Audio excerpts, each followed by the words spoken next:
Hello, I'm Richard Caddy and welcome to this latest podcast from the Staffordshire and Stoke-on-Trent CCGs.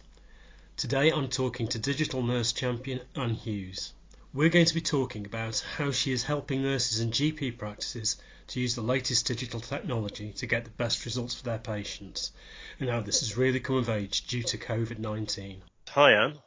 Hi, Richard. Now, Anne is a digital nurse champion, and we'll talk a bit about what that means in a minute. But first, Anne, could you just tell me a bit about your journey in nursing, about your career to date? So I've been a nurse for a long time. I went into nursing at 16 as a cadet. I worked at the local Stellington Hospital, which was for learning disabilities, and loved it. Then went on to do my general training. I did have a few months training as a midwife, but I've worked in all areas: secondary care, which is the hospital, intensive care, A&E, neurosurgery, all over the place. And then the last 15 years I worked in general practice, so as a practice nurse. We're talking about digital nurse champions now, yes. And that is, just to make it clear, that's for nurses who work in general practice in your local GP surgery. You don't work with hospital nurses at the moment. No, it's right. A little bit more complicated with secondary care with hospital nurses, yes. So you seem to have covered all bases in nursing, Anne. How did you get into the digital nursing, and what does that mean? Are you really into your tech? No, I'm not. I'm a complete technophobe, and I'm learning as much as patients are learning to use this. So, we've got to make it as easy as possible for the patients out there so that they can get as much as possible out of it. I suppose digital nursing has probably come into its own because of COVID, hasn't it? So do you just want to explain to us what it means to patients? Yes, digital nursing's been around for a while, but of course we're like all general public. We haven't really embraced it that much until we've had the pandemic.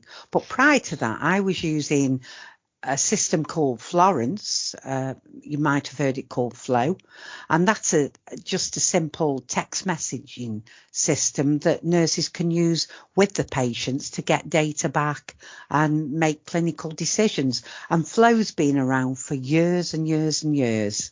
So just explain to us briefly how that works, because I have heard of it, but I'm not really familiar with it.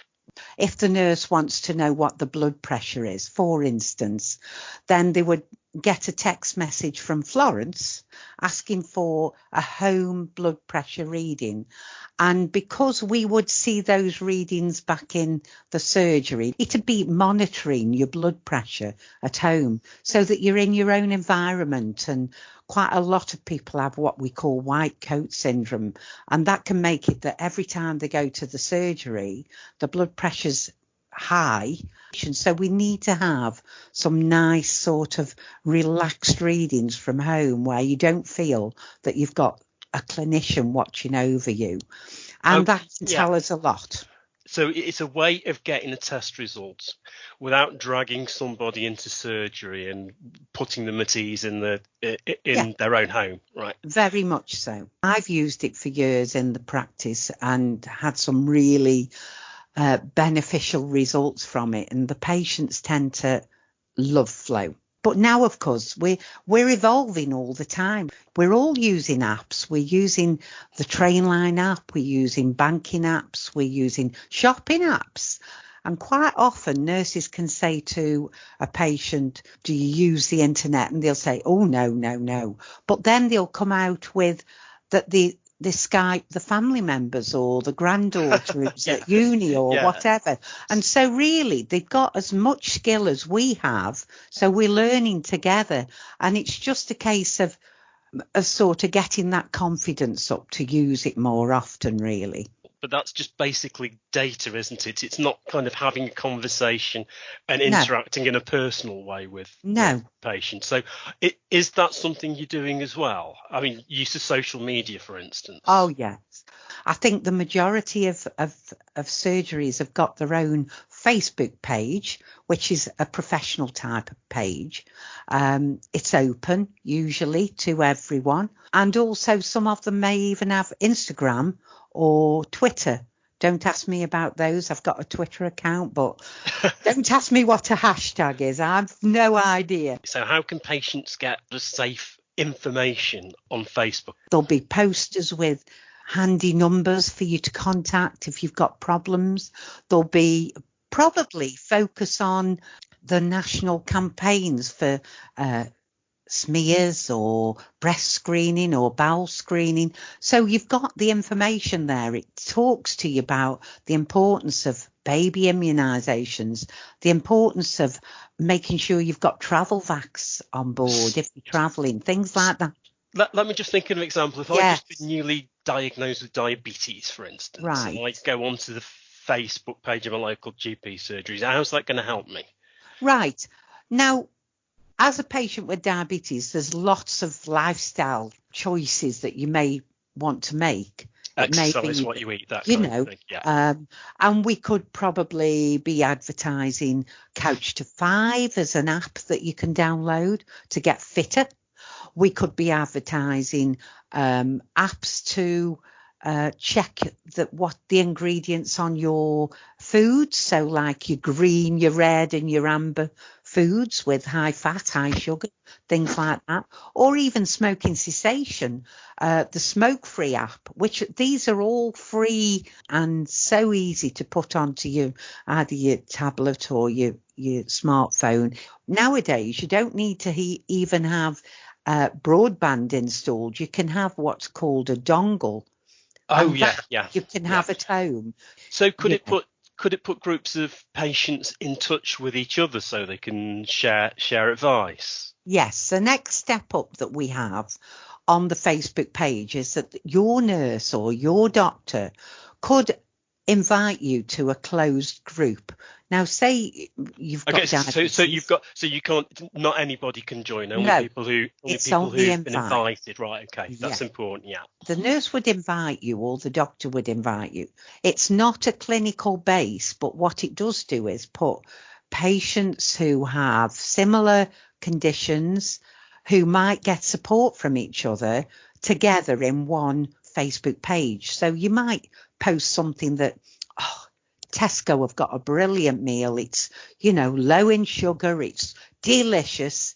Why not try it? And then they'd all try that. Or you might talk about having little groups that go for a walk. You may be in a closed Facebook group and get your own little walking group together that just goes round the block. You don't need to go far. It's Facebook, but it's kind of a safe version of Facebook. Definitely. Right. No one can go in unless they're invited. And is it moderated so people stick to the rules and play nicely?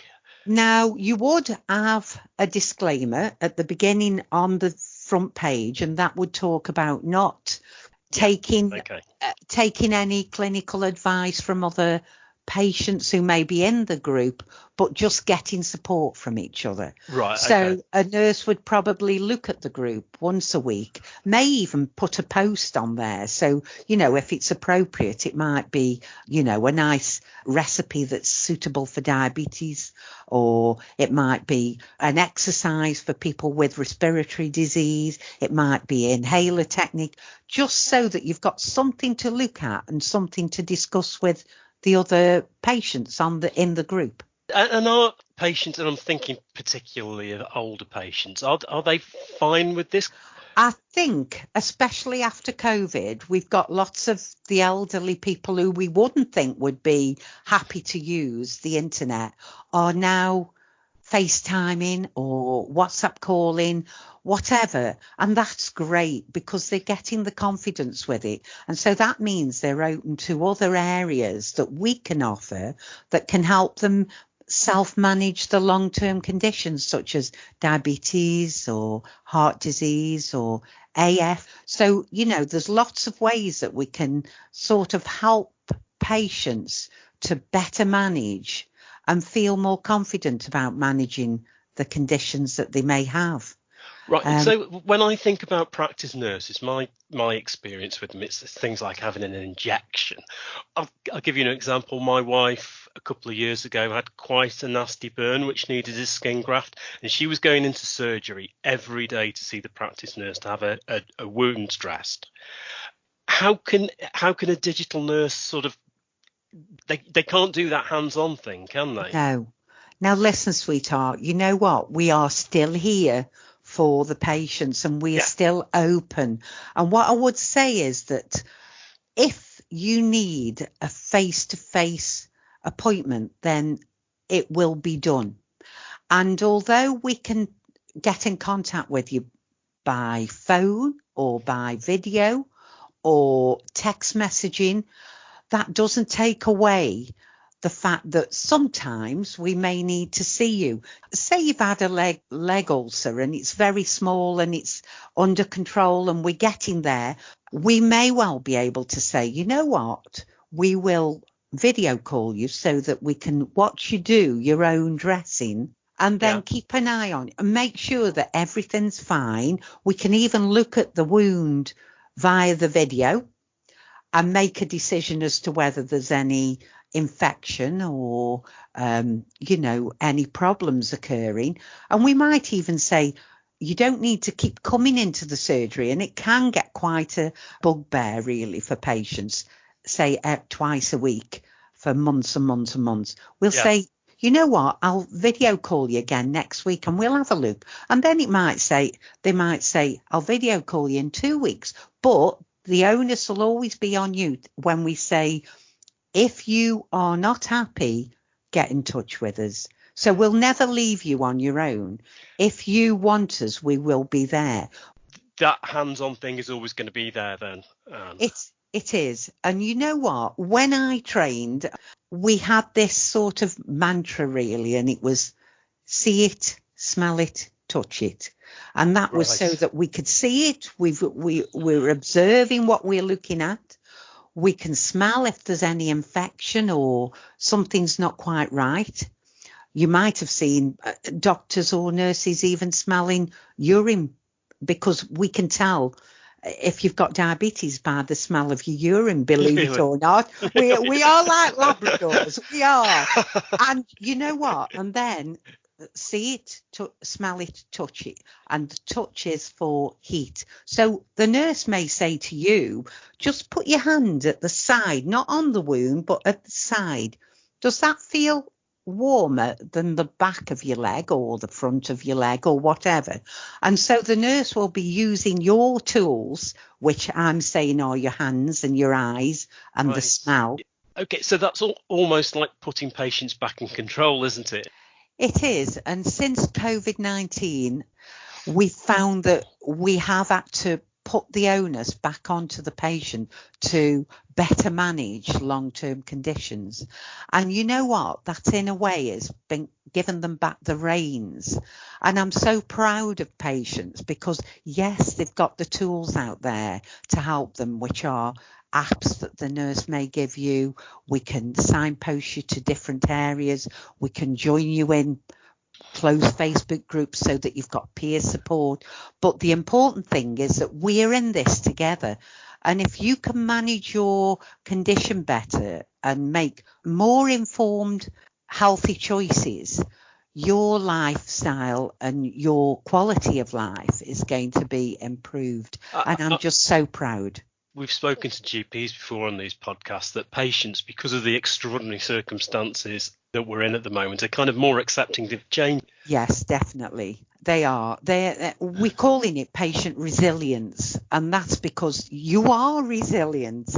You are coping. You are managing. And I'm just so proud of you all. And we're all in this together. We're learning together. And your practice nurse, your doctor, your community matron, your physio that visits you in the home. We're all learning together and we'll get there. Everybody's having to rewire their brains slightly differently, aren't they, because of the current situation? How are nurses finding this? Because most practice nurses, obviously, you're a super champion nurse, but no, I'm not. I'm an old goat. Well, none of us are getting any younger. No, None of us. So nurses, of course, in general practice, it's a very small team. You may only have 1, 2, 3 nurses in a practice. Yeah. So your job now is really presumably going around. Do you go around to each practice, or do you hold seminars? Or how does it work? To be quite honest, we use any way we can, and we use lots of the tools that we will use with patients to get in contact with the nurses as well. So nurses have always had what we call clinical supervision, and that it's a big name, but it's a small going concern really. And all it is that nurses get together and share good practice and talk over any problems that they may have and hopefully give better service to the patients. Now, because of COVID, we cannot meet up in the usual places that we would, so we can do that from the surgery. So nurses from one area can meet up with nurses in any area, even nationally, really. Yeah. And that has the added bonus of making care standardized. And by that, I mean what you would get in one surgery, you will get as good in another surgery. And that's what we want. We want the best possible treatment for every patient because we care.